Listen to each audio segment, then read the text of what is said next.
जय हिंद साथियों, नमस्कार। स्वागत है मित्र आप सभी का आपके अपने चैनल पर। तो आप लोग फटाफट लाइव आ जाएं, क्लास स्टार्ट हो चुकी है मित्र। आज की इस क्लास में हम लोग यूपी ट्रिपल एससी पेट के लिए प्रैक्टिस सेट को हल करेंगे। ये प्रैक्टिस सेट जो है ये काफ़ी ज़्यादा इम्पोर्टेंट है। अगर इम्पोर्टेंट में इम्पोर्टेंट की बात की जाए तो ये प्रैक्टिस सेट जो है काफ़ी ज़्यादा इम्पोर्टेंट हो जाता है। आप सभी को पता है पेपर जो है नज़दीक है, इसलिए प्रैक्टिस जो है ज़्यादा ज़रूरी हो जाती है। इसी के देखते हुए मैं ये क्लास लेकर आई हूँ। कोई भी मित्र इसे स्किप नहीं करेगा, काफ़ी ज़्यादा हेल्पफुल क्लास है। तो फटाफट क्लास को शेयर कर दो और जिस भाई बहन ने अभी तक क्लास को लाइक नहीं किया है वे क्लास को लाइक कर देंगे मित्र। तो बढ़ते हैं क्लास की तरफ और फर्स्ट क्वेश्चन आपके सामने रखते हैं। सभी भाई बहन सोच समझ कर बताएंगे इसका राइट आंसर क्या हो जाएगा। पहला क्वेश्चन जो है ये किससे है? भारतीय इतिहास से है। तो बताना है मित्र इसका राइट आंसर क्या हो जाएगा। वेद शब्द का अर्थ है। वेद शब्द का अर्थ जो है ये क्या होता है? फर्स्ट क्वेश्चन है, सभी भाई बहन सोच समझ कर जल्दी जल्दी आंसर देने की कोशिश करेंगे। तो याद रखना वेद शब्द का अर्थ जो है ये ज्ञान होता है। क्या होता है मित्र? वेद शब्द का अर्थ जो है ये ज्ञान होता है। अगर आपसे पूछा जाए कि वेद के संकलन करता कौन है, तो याद रखना वेद के संकलन करता जो है ये वेद व्यास माने जाते हैं। वेद व्यास जी जो है ये वेद के संकलन करता माने जाते हैं। और याद रखना वेदों की संख्या जो है ये 4 है। वेदों की संख्या कितनी है? 4 है। कौन-कौन है? तो याद रखना ऋग्वेद है, सामवेद है, यजुर्वेद है और अथर्ववेद है। वेदों की संख्या जो है ये 4 हो जाएगी और वेदों के संकलनकर्ता जो हैं ये वेद व्यास हो जाएंगे। वेद का अर्थ जो है ये ज्ञान होता है। तो ऑप्शन नंबर ये यहाँ बिल्कुल परफेक्ट हो जाएगा। जो भी भाई बहन हमारे बता रहे हैं ऑप्शन नंबर ये बिल्कुल सही हो जाएगा। नेक्स्ट आपके सामने मित्र क्वेश्चन नंबर 2, इसका राइट आंसर बताना है। सभी भाई बहन सोच समझ कर बताएंगे इसका राइट आंसर क्या होगा। अलार कलाम कौन थे? आलार कलाम जो है ये कौन थे? क्वेश्चन नंबर 2 आपके सामने है। जल्दी जल्दी आंसर देने की कोशिश करेंगे। तो याद रखना अलार कलाम जो है मित्र ये कौन थे? बुद्ध के गुरु थे, महात्मा बुद्ध के गुरु थे। ऑप्शन नंबर सी यहाँ बिल्कुल परफेक्ट हो जाएगा। जो भी भाई बहन बता रही हैं ऑप्शन नंबर सी बिल्कुल सही हो जाएगा। नेक्स्ट आपके सामने क्वेश्चन नंबर 3, इसका राइट आंसर बताना है। चंद्रगुप्त मौर्य के दरबार में भेजा गया यूनानी राजपूत कौन था? चंद्रगुप्त मौर्य के दरबार में भेजा गया यूनानी राजपूत कौन था? जल्दी जल्दी आंसर बताएंगे सभी भाई बहन इसका राइट आंसर क्या हो जाएगा। तो याद रखना चंद्रगुप्त मौर्य के दरबार में भेजा गया यूनानी राजपूत जो है ये मेगस्थनीज था। Right answer option number C के साथ जाएगा। जो भी भाई बहन हमारे बता रहे हैं ऑप्शन नंबर सी बिल्कुल परफेक्ट हो जाएगा। नेक्स्ट आपके सामने मित्र क्वेश्चन नंबर 4, इसका राइट आंसर बताना है। गुलाम वंश का संस्थापक कौन था? गुलाम वंश का संस्थापक कौन था यह आपसे पूछ रहा है। फटाफट बताएंगे सभी भाई बहन इसका राइट आंसर क्या होगा। क्वेश्चन नंबर 4 आपके सामने है। तो याद रखना गुलाम वंश का संस्थापक जो है ये कुतुबुद्दीन ऐबक है। ऑप्शन नंबर डी यहाँ बिल्कुल परफेक्ट हो जाएगा।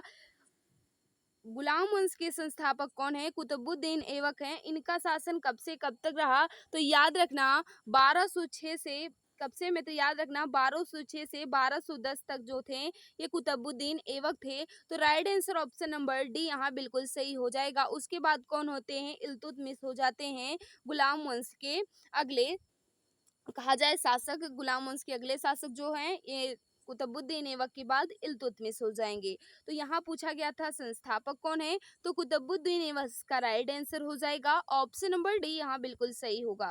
क्वेश्चन नंबर 5 आपके सामने मित्र इसका राइट आंसर बताना है क्या हो जाएगा। आईने ये मकबरी पुस्तक का लेखक कौन है? आईने ए मकबरी पुस्तक के लेखक कौन है? फटाफट बता देंगे सभी भाई बहन इसका राइट आंसर क्या होगा। जल्दी जल्दी आंसर देने की कोशिश करेंगे मित्र।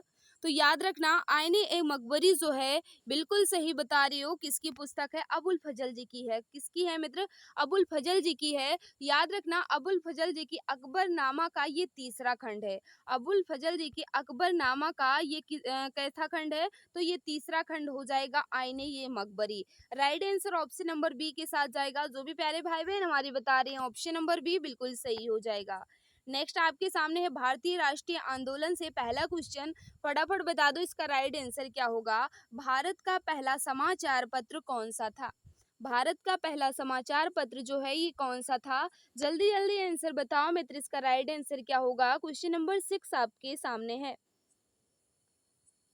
तो याद रखना भारत का पहला समाचार पत्र जो है ये बंगाल गजट हो जाएगा, जो कि ऑप्शन नंबर बी में दिया गया है। ऑप्शन नंबर बी वाले हमारे सभी भाई बहन बिल्कुल सही हो जाएंगे। इसका प्रकाशन कब हुआ? तो याद रखना 1780 में किसने किया था?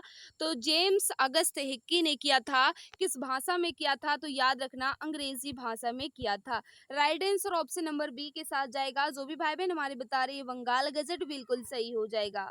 नेक्स्ट आपके सामने मित्र क्वेश्चन नंबर 7, इसका राइट आंसर बताना है।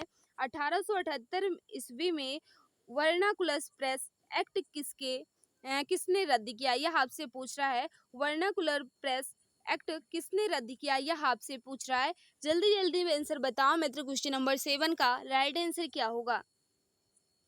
तो याद रखना किसने रद्द किया, यह बात पूछी जा रही है। तो लॉर्ड रिपन ने रद्द किया था। तो राइट आंसर किसके साथ जाएगा? ऑप्शन नंबर ये यहाँ बिल्कुल परफेक्ट होगा। जो भी भाई बहन बता रहे हैं ऑप्शन नंबर ये बिल्कुल सही हो जाएगा। लेकिन मित्र यहाँ सन जो है ये गलत लिखा गया है। मित्र यहाँ देखा जाए तो 1878 में ये रद्द नहीं हुआ था, बल्कि 1878 में इसे लागू किया गया था लिंटन के द्वारा। 1878 में इसे लिंटन के द्वारा लागू किया गया था। जबकि रद्द कब किया गया? तो याद रखना रिपन के द्वारा कब रद्द किया गया? तो 1881 में रद्द किया गया। कब किया गया? 1881 में रद्द किया गया। यहाँ 1881 होना चाहिए था, यही मिस्टेक है मित्र। काफी ज्यादा इंपॉर्टेंट क्वेश्चन है, लेकिन याद रखना किसने रद्द किया यह पूछा जा रहा है। तो 1881 में रद्द किया गया लॉर्ड रिपन के द्वारा। ऑप्शन नंबर ये यहाँ बिल्कुल सही हो जाएगा। जो भी मित्र हमारे बता रहे ऑप्शन नंबर ये बिल्कुल सही हो जाएगा। ब्रह्म समाज किस सिद्धांत पर आधारित है? ब्रह्म समाज जो है ये किस सिद्धांत पर आधारित है? फटाफट बता दो मित्र। क्वेश्चन नंबर 8 का राइट आंसर क्या होगा? तो याद रखना इसका जो राइट आंसर हो जाएगा बिल्कुल सही बता रहे हो, अद्वैतवाद बिल्कुल सही हो जाएगा। ऑप्शन नंबर बी यहाँ बिल्कुल परफेक्ट होगा।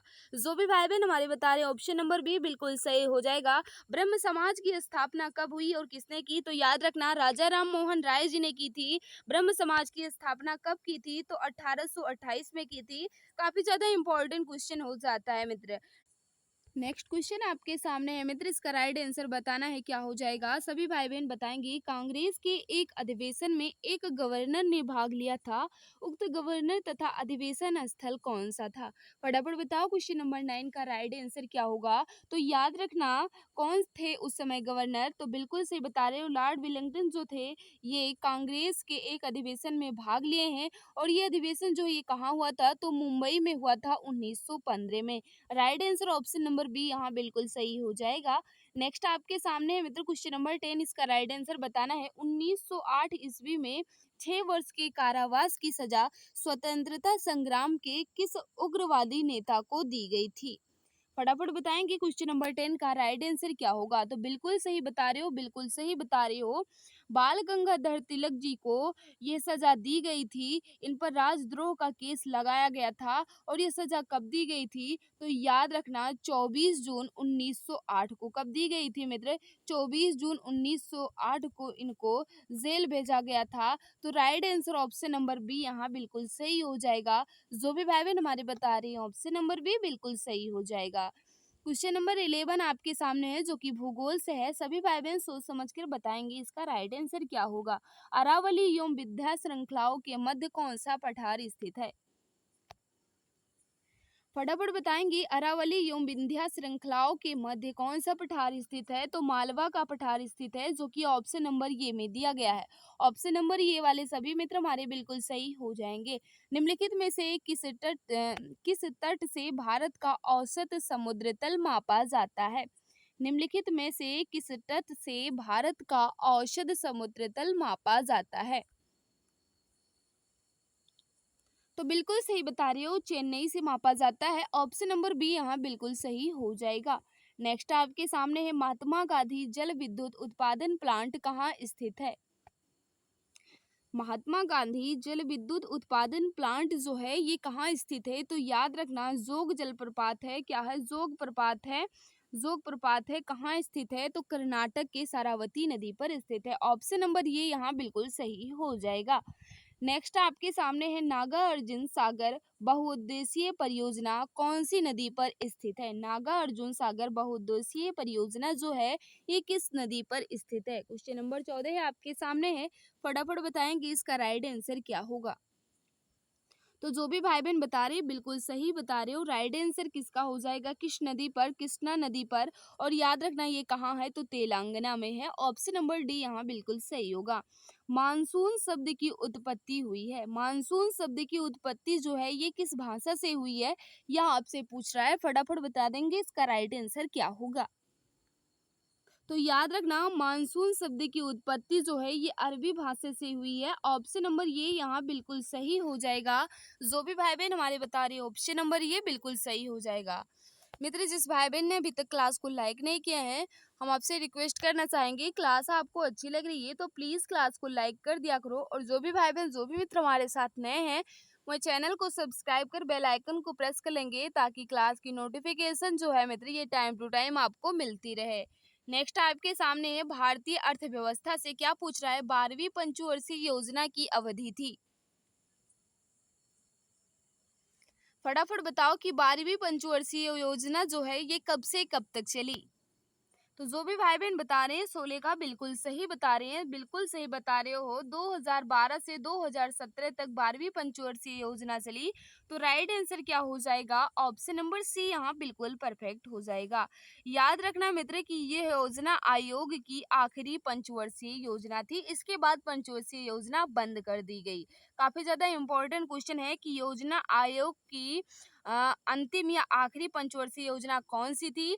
तो 12वीं पंचवर्षीय योजना सी 2012 से 2017 तक। Right answer option number C के साथ जाएगा। तो जो भी भाई बहन हमारे बता रहे ऑप्शन नंबर सी बिल्कुल सही हो जाएगा। स्वतंत्रता के पश्चात देश की प्रथम औद्योगिक नीति की घोषणा कब की गई थी। जल्दी जल्दी बताओ, स्वतंत्रता के पश्चात देश की प्रथम औद्योगिक नीति की घोषणा कब की गई थी। तो 17 का जो भी भाई बहन बता रहे हैं 6 अप्रैल 1948 को बिल्कुल सही बता रहे हो। प्रथम औद्योगिक नीति की घोषणा जो है 6 अप्रैल 1948 को की गई थी।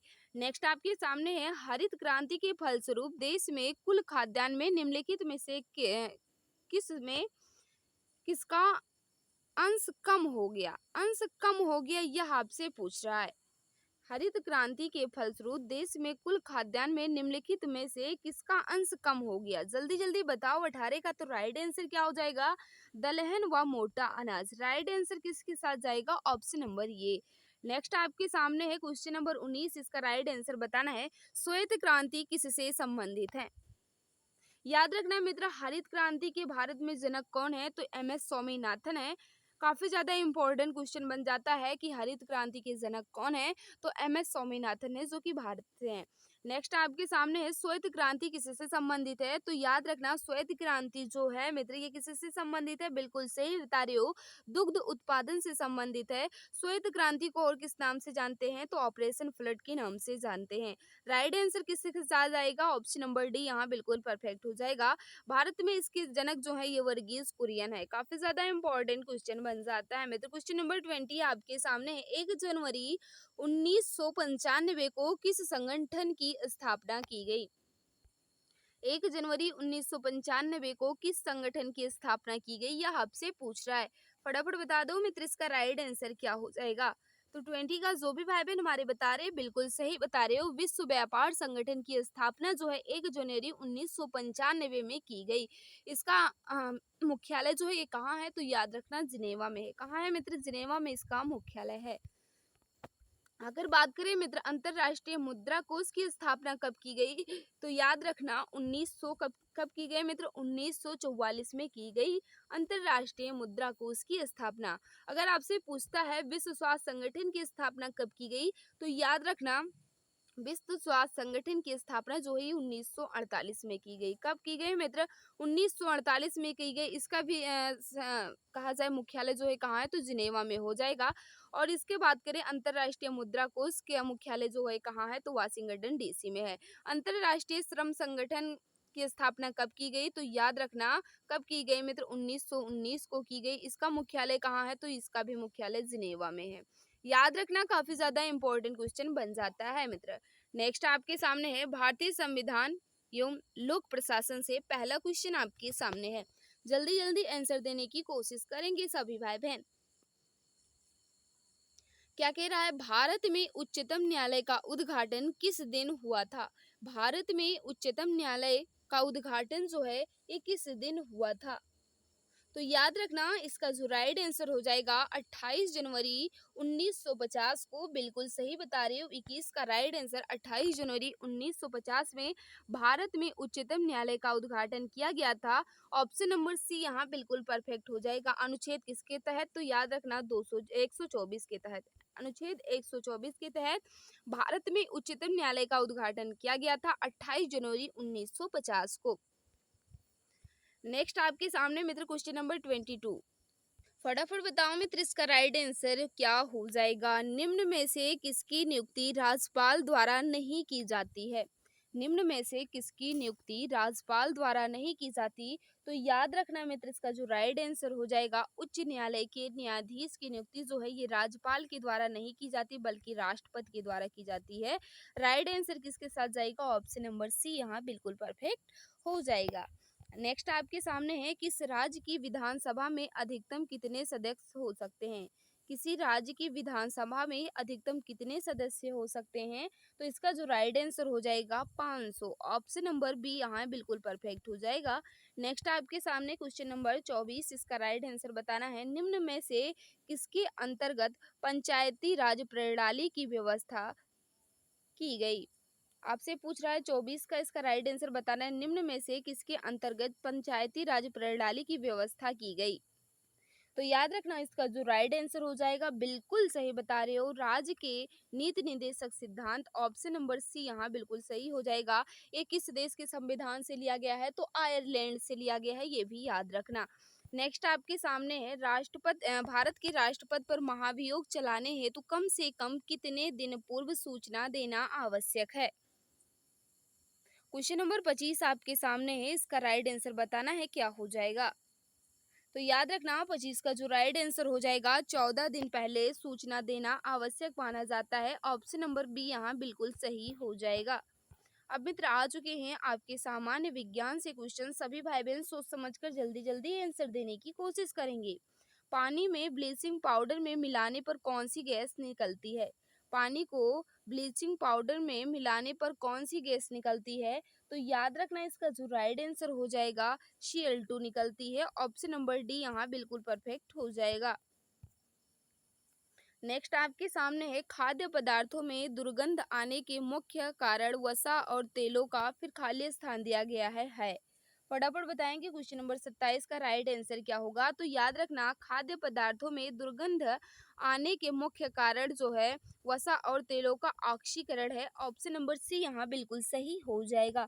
जो भी भाई बहन हमारे बता रहे हैं ऑक्सीकरण बिल्कुल सही होगा। नेक्स्ट आपके सामने है, आकार में सबसे बड़ी कोशिका है। आकार में सबसे बड़ी कोशिका जो है ये कौन सी है? तो याद रखना आकार में सबसे बड़ी कोशिका जो है बिल्कुल सही बता रहे हो, शुतुरमुर्ग का अंडा। Right answer option number B यहाँ बिल्कुल सही हो जाएगा। राइबोसोम की खोज किसने की थी? राइबोसोम की खोज जो है ये किसने की थी? तो याद रखना प्लेड ने की थी। ऑप्शन नंबर ये यहाँ बिल्कुल सही हो जाएगा। नेक्स्ट आपके सामने है क्वेश्चन नंबर 30, इसका राइट आंसर बताना है मित्र क्या हो जाएगा। ऑप्शन यहाँ है, पहले क्वेश्चन हम पढ़ लेते हैं। रक्त में हीमोग्लोबिन के लिए किस खनिज की आवश्यकता पड़ती है? ऑप्शन आपके सामने है, रक्त में होमोग्लोबिन के लिए किस पूछा गया है किस खनिज की आवश्यकता पड़ती है? फटाफट बता दो इसका राइट आंसर क्या होगा। तो जो भी भाई बहन बता रहे हैं लोहा बिल्कुल सही बता रहे हो। ऑप्शन नंबर सी यहाँ बिल्कुल सही हो जाएगा। जो भी मित्र हमारे बता रहे हो ऑप्शन नंबर सी बिल्कुल सही हो जाएगा। मित्र 5 क्वेश्चन जो है ये सामान्य हिंदी से हैं, गद्यांश मैंने नहीं लिया है। हिंदी के क्वेश्चन है जो सामान्य हिंदी है, काफी ज्यादा जनरल क्वेश्चन है तो हमने इसको यहाँ कलेक्ट कर लिया है। सभी भाई बहन बताएंगे क्वेश्चन नंबर 56 का राइट आंसर क्या होगा। समुद्र शब्द का पर्यायवाची शब्द बताइए। समुद्र शब्द का पर्यायवाची शब्द जो है ये क्या होगा? तो याद रखना समुद्र का पर्यायवाची जो है ये अरेड़ो होता है, यानी ऑप्शन नंबर सी यहाँ बिल्कुल सही हो जाएगा। नेक्स्ट आपके सामने है क्वेश्चन नंबर 57, इसका राइट आंसर बताना है। तलवार की धार पर चलना मुहावरे का अर्थ है। तलवार की धार पर चलना, इस मुहावरे का अर्थ जो है ये किस विकल्प में दिया गया है? तो याद रखना, इसका जो राइट आंसर होगा बिल्कुल सही बता रहे हो, 57 का बिल्कुल सही। कठिन कार्य करना, ऑप्शन नंबर डी यहाँ बिल्कुल सही हो जाएगा। नेक्स्ट आपके सामने क्वेश्चन नंबर 58, इसका राइट आंसर बताना है। बाघ और बकरी एक घाट पानी पीती हैं। वाक्य का शुद्ध रूप चुनिए। बाघ और बकरी एक घाट पानी पीती हैं, इसका शुद्ध रूप जो है ये किस विकल्प में दिया गया है? तो याद रखना, इसका जो राइट आंसर हो जाएगा, बाघ और बकरी एक घाट पर पानी पीते हैं, जो कि ऑप्शन नंबर ये में है। ऑप्शन नंबर ये वाले सभी भाई बहन हमारे बिल्कुल सही हो जाएंगे। क्वेश्चन नंबर 59 आपके सामने, इसका राइट आंसर बताना है। जो इंद्र पर विजय प्राप्त कर चुका हो, वाक्य के लिए एक शब्द होगा। जो इंद्र पर विजय प्राप्त कर चुका हो उसके लिए एक शब्द क्या होगा?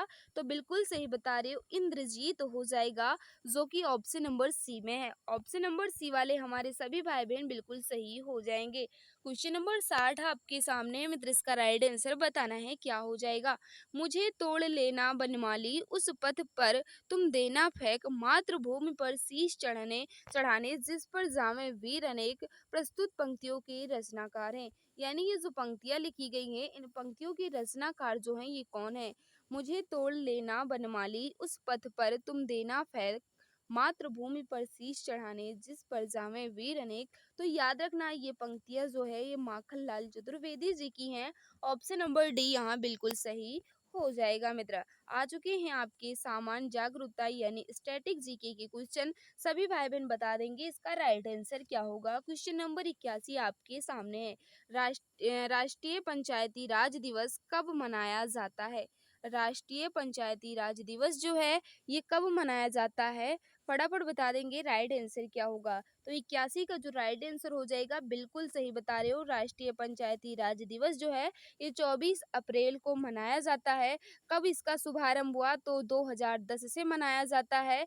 2010 में हमारे प्रधानमंत्री थे डॉक्टर मनमोहन सिंह ने पंचायती राज दिवस मनाने की घोषणा की थी, जो कि 24 अप्रैल को मनाया जाता है। नेक्स्ट आपके सामने विश्व की सबसे लंबी नदी है।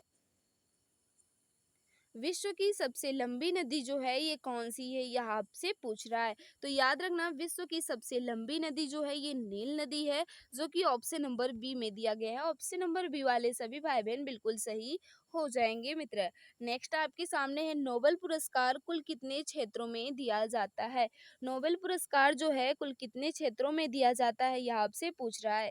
तो याद रखना, पहले 5 में दिया जाता था, लेकिन अब 6 में दिया जाता है। नोबेल पुरस्कार कौन कौन है? तो रसायन विज्ञान के क्षेत्र में, चिकित्सा विज्ञान के क्षेत्र में दिया जाता है, भौतिक विज्ञान के क्षेत्र में दिया जाता है, शांति में दिया जाता है, साहित्य में दिया जाता है और अर्थशास्त्र में दिया जाता है। तो कुल कितने क्षेत्रों में दिया जाता है? 6 क्षेत्रों में दिया जाता है, जो कि ऑप्शन नंबर ये में है। ऑप्शन नंबर ये वाले हमारे सभी भाई बहन बिल्कुल सही हो जाएंगे। नेक्स्ट आपके सामने है, संविधान की व्याख्या कौन करता है? संविधान की व्याख्या जो है ये कौन करता है, यह आपसे पूछ रहा है। फटाफट बता देंगे सभी भाई बहन इसका राइट आंसर क्या होगा। तो याद रखना, इसका जो राइट आंसर हो जाएगा, बिल्कुल सही बता रहे हो, न्यायपालिका करती है। बिल्कुल सही बता रहे हो, ऑप्शन नंबर बी यहाँ बिल्कुल परफेक्ट हो जाएगा। नेक्स्ट आपके सामने है, दासबोध नामक ग्रंथ की रचना किसने की थी? दासबोध नामक ग्रंथ की रचना जो है ये किसने की थी? तो याद रखना, इसका जो राइट आंसर हो जाएगा, बिल्कुल सही बता रहे हो, 85 का जो राइट आंसर हो जाएगा, रामदास ने की थी दासबोध नामक ग्रंथ की रचना। ऑप्शन नंबर सी यहाँ बिल्कुल सही हो जाएगा। दक्षिण भारत का मैनचेस्टर है। दक्षिण भारत का मैनचेस्टर जो है ये कौन सा है? फटाफट बता देंगे। क्वेश्चन नंबर 86 का राइट आंसर क्या होगा? मित्र, जिस भाई बहन ने अभी तक क्लास को लाइक नहीं किया है, क्लास अच्छी लग रही है तो प्लीज मित्र क्लास को लाइक कर देना। और जो भी भाई बहन, जो भी मित्र हमारे साथ नए हैं, वह चैनल को सब्सक्राइब कर बेल आइकन को प्रेस कर लेंगे, ताकि क्लास की नोटिफिकेशन जो है ये आपको मिलती रहे। तो याद रखना, दक्षिण भारत का मैनचेस्टर जो है ये किसको कहा जाता है? कोयम्बटूर को कहा जाता है। ऑप्शन नंबर डी यहाँ बिल्कुल सही हो जाएगा। नेक्स्ट आपके सामने है, किस वर्ष स्वामी विवेकानंद ने विश्व धर्म सम्मेलन में भाग लिया था?